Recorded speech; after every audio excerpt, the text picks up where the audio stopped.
بسم اللہ الرحمن الرحیم۔ میں نے رسول اللہ صلی اللہ علیہ وسلم سے سنا، آپ صلی اللہ علیہ وسلم فرما رہے تھے کہ اللہ کے راستے میں جہاد کرنے والے کی مثال، اور اللہ تعالیٰ اس شخص کو خوب جانتا ہے جو خلوص دل کے ساتھ صرف اللہ کی رضا کے لیے اللہ کے راستے میں جہاد کرتا ہے۔ اس شخص کسی ہے جو رات میں برابر نماز پڑھتا ہے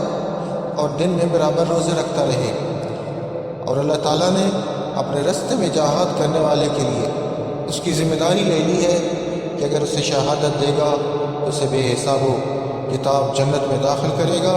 یا پھر زندہ سلامت گھر ثواب اور مال غنیمت کے ساتھ واپس کرے گا۔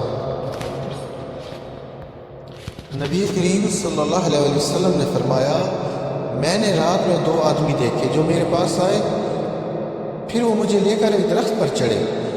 اور اس کے بعد مجھے ایک ایسے مکان میں لے گئے جو نہایت خوبصورت اور بڑا پاکیزہ تھا۔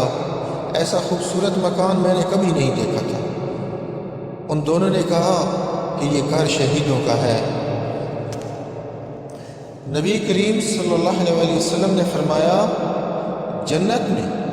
ایک کمان ہاتھ جگہ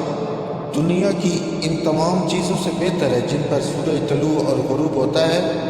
اور آپ صلی اللہ علیہ وسلم نے فرمایا، اللہ کے راستے میں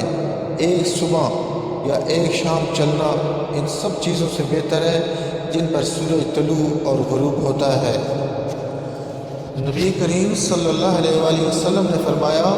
کوئی بھی اللہ کا بندہ جو مر جائے اور اللہ کے پاس اس کی کچھ بھی نیکی جمع ہو، وہ پھر دنیا میں آنا پسند نہیں کرتا۔ وہ اس کو ساری دنیا اور جو کچھ اس میں ہے سب کچھ مل جائے، مگر شہید پھر دنیا میں آنا چاہتا ہے کہ جب وہ اللہ تعالیٰ کے یہاں شہادت کی فضیلت کو دیکھے گا تو چاہے گا کہ دنیا میں دوبارہ آئے اور پھر قتل ہو اللہ تعالیٰ کے راستے میں۔